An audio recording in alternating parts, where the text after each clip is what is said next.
suddenly it comes after 100 years. And on this occasion, we have a very important topic, namely works contract and its applicability by carrying out the audit, because now the audit due date hardly 1 month is left. And we have with us a very prominent personality, say Mayur Parekh. Mayur bhai, please welcome Mayur bhai.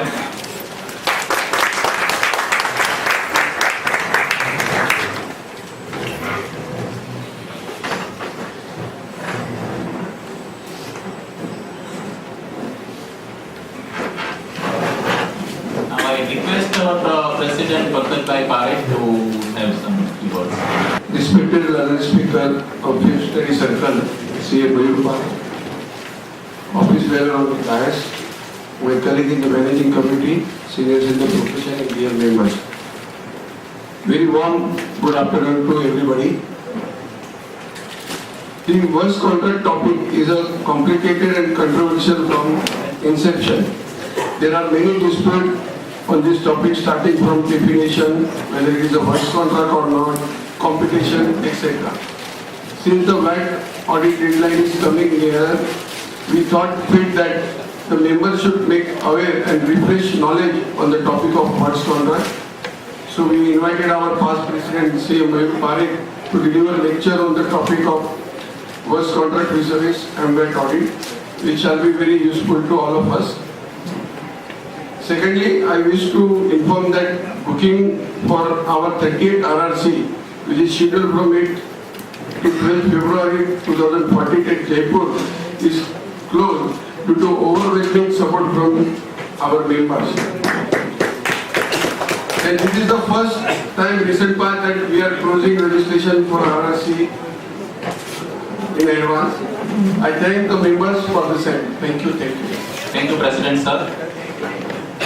Friends, this house doesn't require the introduction of our today's speaker, Mayur Bhai Parekh. He is the past president of our association. But then, for the benefit of all others, I am briefly introduce him. Mayur Bhai is a chartered accountant by practice, and he is also a DISA qualified. He is carrying out his practice in the firm name of Gala Parekh and Associates from last 22 years.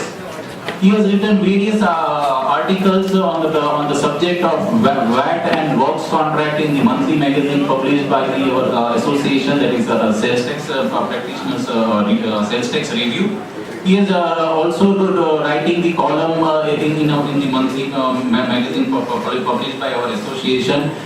Over and above, he has delivered various talks organized by these our STPMs, Chamber of Tax Consultant, AIFTT, Chamber of Tax Consultant, and towards the various trade organizations. He has written a paper at the non-residential refresh course Mumbai, as well as the residential refresh course at Delhi and Calicut, which has been organized by this our association, and has received the best paper writer in RRC at Delhi. And over and above, he is a very nice human being and very near and dear friend of mine. And now I request our president to offer him a flower of bouquet. Now I request Mayur Bhai to take charge of the session.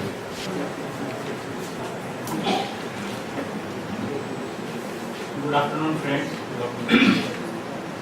President of our association, Mr. Pankaj Parekh, other office bearer of our association, seniors in the profession, and friends. At the outset, I would like to thank our STP Association of Maharashtra for giving me an opportunity to share my views on our today's topic, Works Contract Act vis-a-vis VAT audit. Friends, you all of are aware, even recently our president has also said that Works Contract Act is always in dispute right from its inception, that is 1986. We have experience whenever the act becomes settled because of one or other judgment, it becomes unsettled and our problem, our worry starts what to take a call. In my presentation, some of the slides I have taken considering some basic slides, considering the members who are beginning in practice. We all are doing the VAT audit since 2005. This is 12-13 is the 8th year. So So we all are well versed with how to do audit, what to check, what to consider in VAT audit, how to report everything. So what I thought it fit to consider various issues which may come across while conducting our VAT audit. For some of the issue even we don't have the answer, what to take a call, how to report and so on. So almost I have considered 42 issues which we normally face in our day-to-day practice. We might be committing error also without having proper knowledge or lack of knowledge. So now coming to our today's topic, as a VAT auditor, first we should have a knowledge what is gross contract and what is sales. See, whenever you go for doing any audit to a client place and you come across any of the transaction, then first you have to take a call whether it is a sales or gross contract. Sale, it's a long story, and sales is being carried out since inception of our real estate. We know what is sales. In general, we understood sales means say purchase of a particular goods and we sell it as it is, or we manufacture certain goods by using raw material and sell as it is. So under sales, the transfer of ownership and possession will take place at the time of delivery of that goods. That is normal sales transaction. But under gross contract it is not like that. Gross contract is little bit different. Under gross contract there might be a agreement of something, but transfer of property will be something. I'll take a case, I'll take a simple example. Say for example, you are a contractor and you are having a motor garage. Customer comes to you to paint the car, correct? So he is interested in painting of the whole car, then only total work would be completed. You have applied paint on the say bonnet of the car. The moment you apply paint on the bonnet of the car, there and there property gets transferred. It means under gross contract your liability would arise when there is a transfer of property in goods during the execution of gross contract. So even though suppose after painting a bonnet, if there is some dispute arise among yourself and the ultimate contractee, you cannot remove the paint from the bonnet of the car. Whatever paints you have applied, property gets transferred and your liability arises. You cannot say that my whole work is not completed, so I am not liable for any VAT liability and so on. Unlike sales, we have to transfer ownership and possession, then only our transaction would gets completed. But it's not like under gross contract. So this is the basic difference, because under gross contract the property gets transferred on the principle of accretion and accession. So basic difference one need to understand. You even to decide whether transaction is a sales or purchase, the intention of the party or object of the transaction also plays very important. See, under sales, our intention is purchase a car or purchase clothes and so on. But under gross contract, our intention is not to purchase the car, repairs of the car. And by way of during repair work, whatever parts are getting transferred, including labor, the provision of gross contract apply. Similarly, you go to a tailor, your intention is to get your clothes stitched, but by doing that job, there is a transfer of property in the form of thread, buttons, etc. Our intention is not to purchase thread or button, but our intention is to stitch the clothes. But because of there is a transfer of property in the form of thread or button, gross contract provision would apply. Your contract may be divisible, may be indivisible. If it is a divisible contract, suppose there are two contracts, supply contract and labor contract, there is no question of applicability of gross contract. But if it's a consolidated contract, turnkey project, wherein the price of material and labor is one, then only gross contract provision would be applicable. And under any of the gross contract, whenever you come across any contract, the terms of the contract plays very important role. You need to study terms of the contract what is there, whether it is a consolidated contract, you may come across in some of the contract, the contract price is one.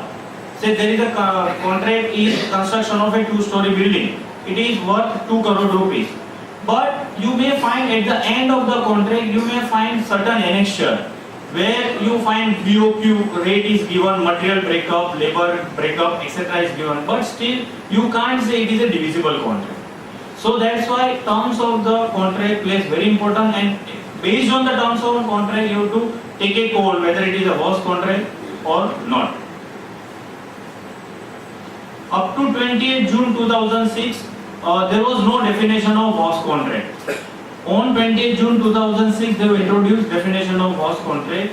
It means that works contract, namely an agreement express or implied for carrying out for cash, deferred payment or other valuable consideration of building, construction, manufacture and of any movable and immovable property. So don't be under the impression that only in case of immovable property works contract provision would apply. Even in case of movable property, works contract provision would apply. What is the taxable event under works contract? How will you decide on what you to discharge your VAT liability? The taxable event would be the transfer of property in goods during the execution of works contract. It means suppose you brought the material and dump at the site, there is no transfer of property. But once you use that material during the execution of works contract, then provision of works contract would apply. So we can safely say that works contract would apply only when there is a transfer of property during the execution of works contract and not before or after.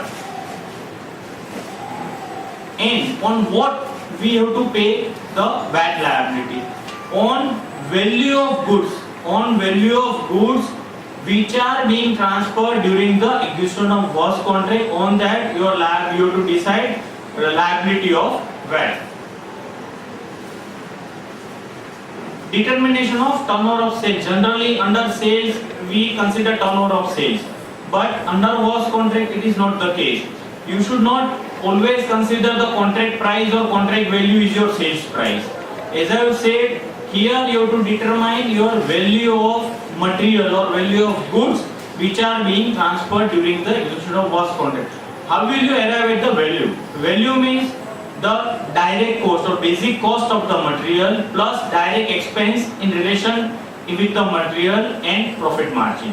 This is nothing but your value of material, and on that you have to discharge the liability. As per the provision of law, there are no VAT liability on labor portion or service portion, and for that Rule 58 has been specifically provided to grant the deductions.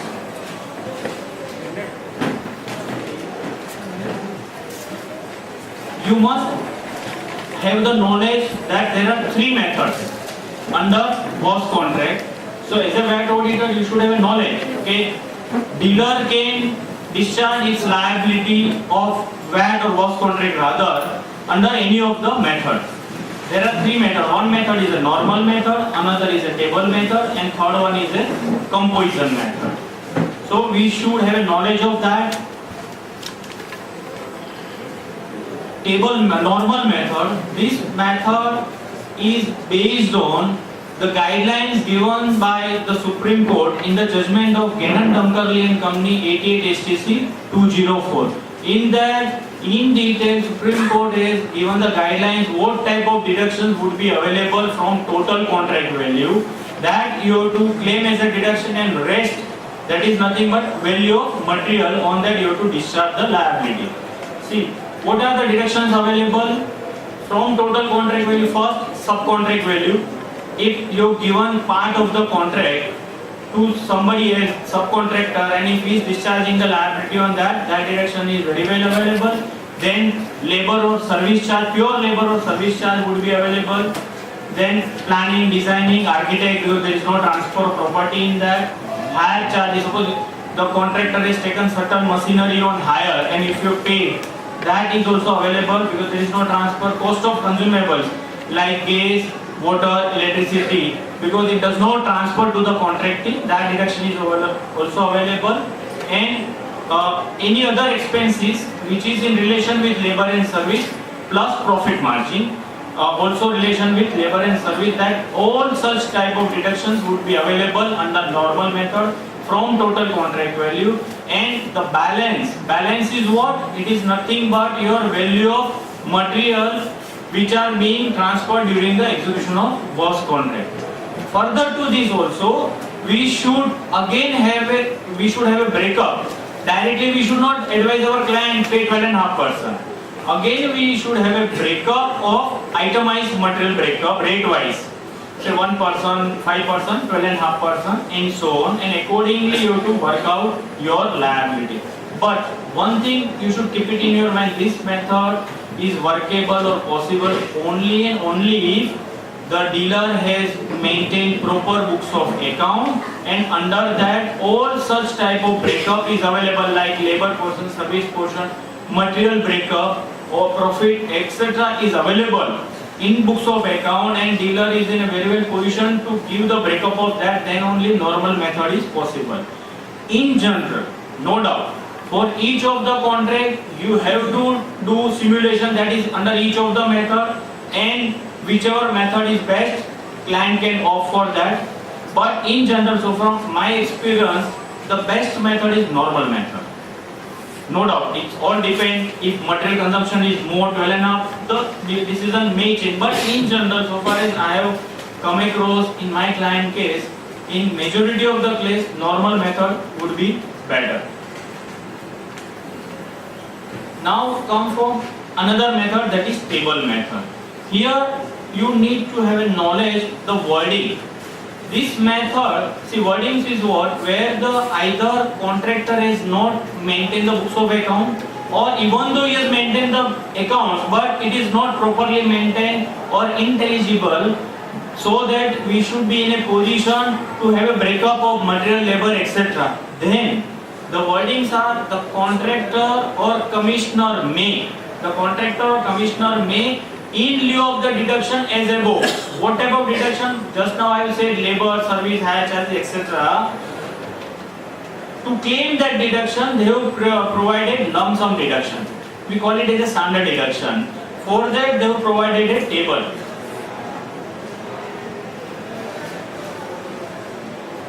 Table is not displayed, but they have provided various type of contract, and they have prescribed percentage like civil construction 30%, AMC 40%, and so on.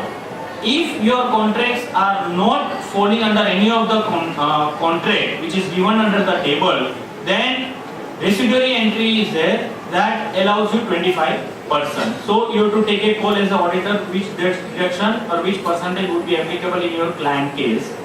This percentage you have to apply on your total contract value. Suppose your contract value is 1 crore.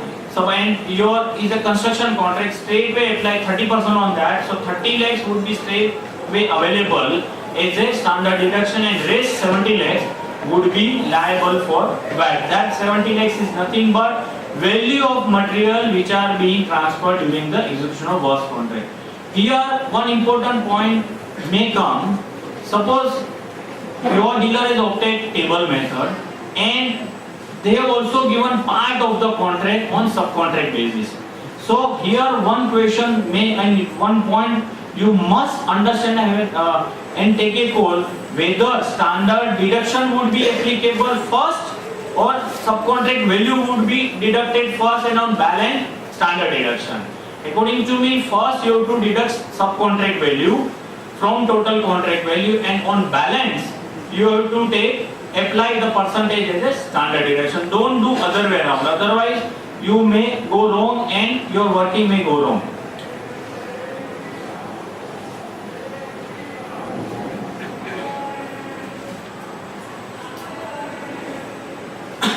And after doing that, say total contract value less subcontract value less standard deduction, whatever is left is nothing but value of goods which are being transferred. Again you have to should have a breakup. How much is 1%, 5%, 12.5%, and accordingly you have to discharge your liability.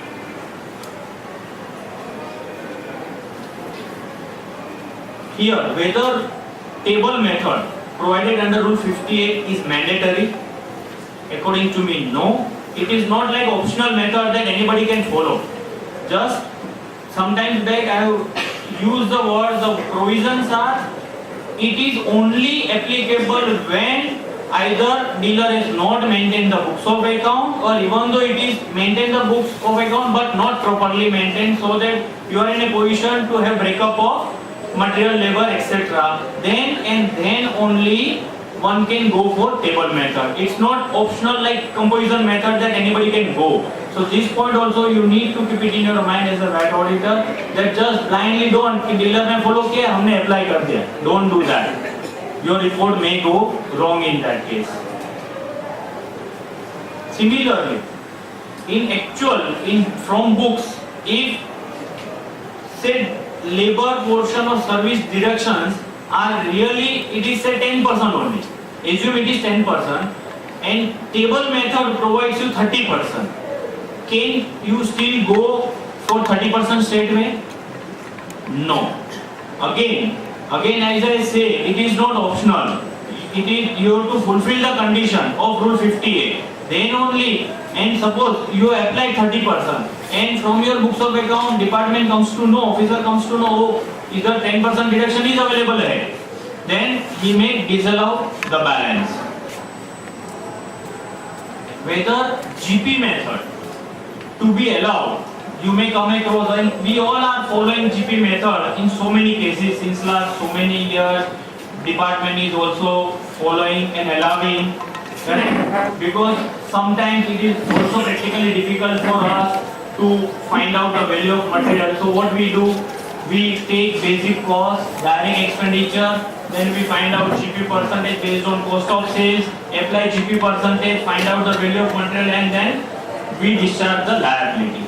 But you must be remembering, in circular number 18G of 2012, it was pertaining to builder's case. Department has said that GP method is not a legal method and we will not allow.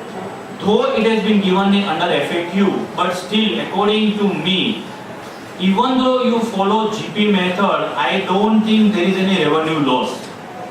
Because what department wants? They want tax on actual value of material which are being transferred. According to me, though in FAQ it is given, but still we can follow GP method. Only the problem would come if there is a variation in GP percentage. Suppose you have taken 25% and from your record it comes to 35%. That variation may create problem, but otherwise, according to me, still you can follow GP method. Because ultimately department wants the tax on value of material, and that's what we are giving. Third method is composition method. It's very simplest method, I would say. No problem, no janjat, no deduction. No need to find out what are labor, service, etc. because that deductions are not available. Deduction is only available only in respect of subcontract value. If from total contract value you have given part of the contract on subcontract basis, then that subcontractor has discharged the liability, then only to that extent subcontract value would be, deduction would be available. There are no other deductions would be available from total contract value. So from total contract value, less subcontract value, whatever is left, discharge. If it is a construction contract, discharge at the rate of 5%. If it is not a construction contract, discharge at the rate of 8%. Here one more important point you need to keep it in your mind as an auditor. Any of the method you adopt or your dealer has adopted for a particular contract, it should stick to that method till the end of the contract. You cannot change or you cannot have part method composition, part table or normal method. It is not permissible. Only one method is permissible in per contract. So that thing also you have to keep it in your mind. You may change, but practically it is not feasible. Suppose it is a long contract, say 2-3 years, then it is practically not possible to revise the return of all past years, change the method. So I would not advise to do that. Better take a call in the beginning itself. Which method is beneficial, that dealer is to take a call and he should adopt that method till the end of the contract. Here one more point you may come across. Suppose part of the contract you have given on subcontract. The point may come.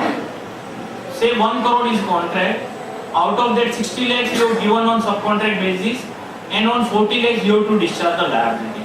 So when you work out, what do you do on 40 lakhs, and you are going to follow composition method, and your subcontractor is following normal method, or other way around, whether it is permissible or not. You might be having this type of situation while conducting your client's audit. According to me, there is no bar. You can you can opt any method, or subcontractor may have any other method. Only thing, the discharge of liability should be proper. There should not be any problem in discharge, or there should not be undervaluation or all that thing. Otherwise, it is permissible.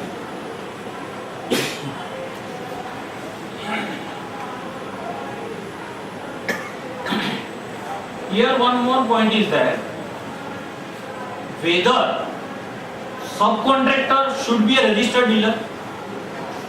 That point also needs to understand.